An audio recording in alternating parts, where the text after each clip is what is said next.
Bienvenue sur LinguaWire français B1.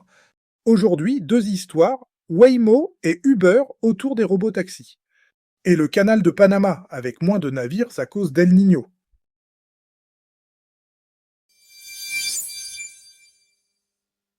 Waymo dépense davantage pour peser sur l'avenir des robotaxis.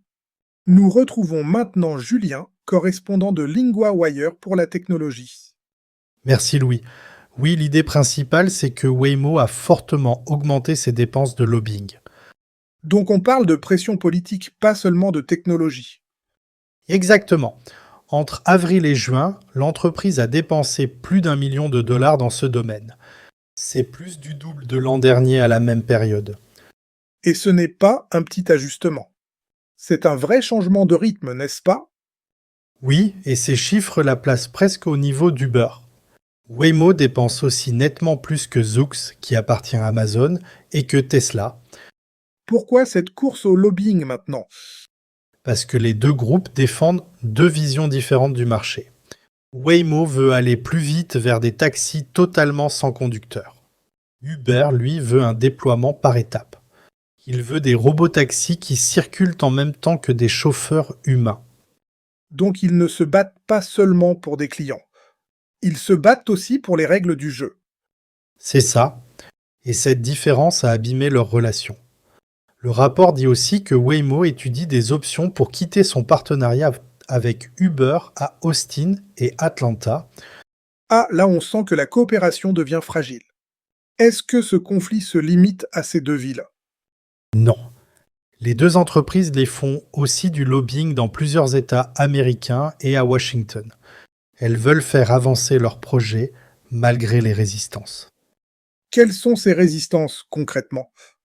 Des responsables politiques et des groupes syndicaux disent que cette technologie pourrait remplacer des chauffeurs.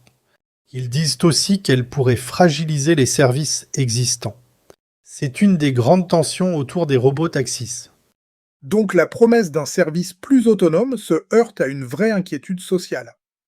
Oui, et c'est pour ça que l'expansion ralentit dans certains marchés comme New York et Chicago. Pour l'instant, la bataille ne se joue pas seulement sur la route. Elle se joue aussi dans les bureaux des régulateurs. C'est très clair. Le futur des robotaxis dépend aussi des décisions publiques, non? Exactement, et Waymo demande un cadre fédéral plus simple pour avancer plus vite.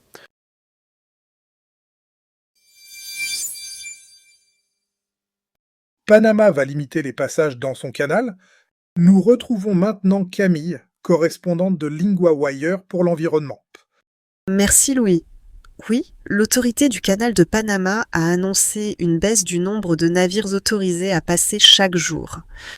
C'est une décision très concrète pour le commerce mondial. Tout à fait. À partir du 15 septembre, 32 navires par jour pourront passer. C'est contre 36 actuellement. Et les mesures commenceront à être mises en place dès le 3 septembre.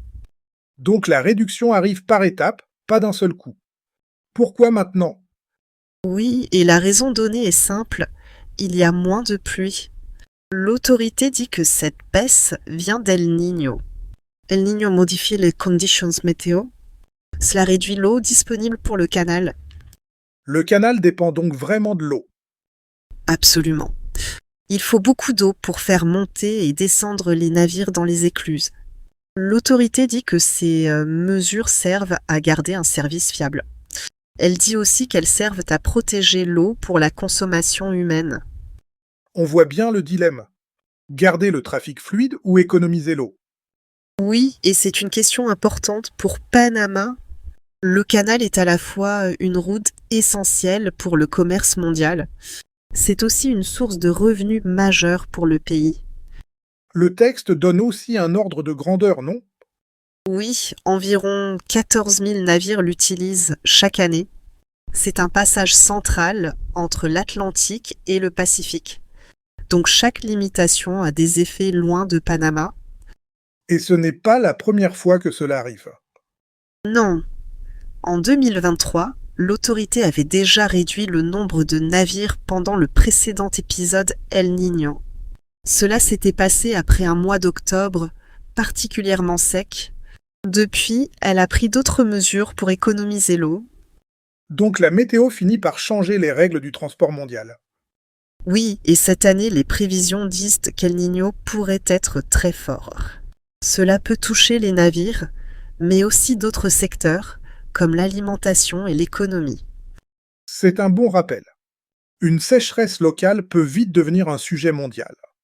Exactement, parce qu'un canal comme celui-ci relie directement le climat, le commerce et la vie quotidienne.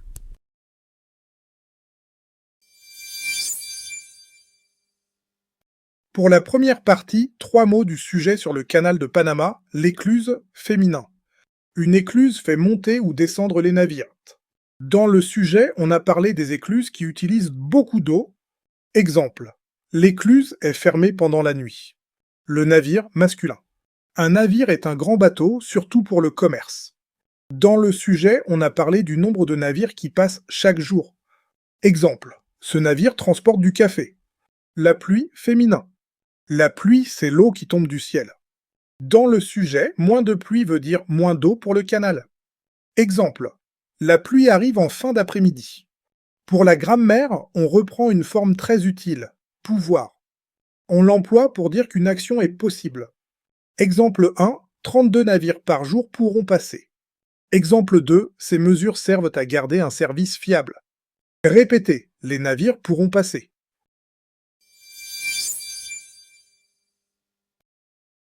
Thank you for listening to today's episode. Today we ask one small favor. LinguaWire only launched in March, and right now word of mouth is everything to our small team.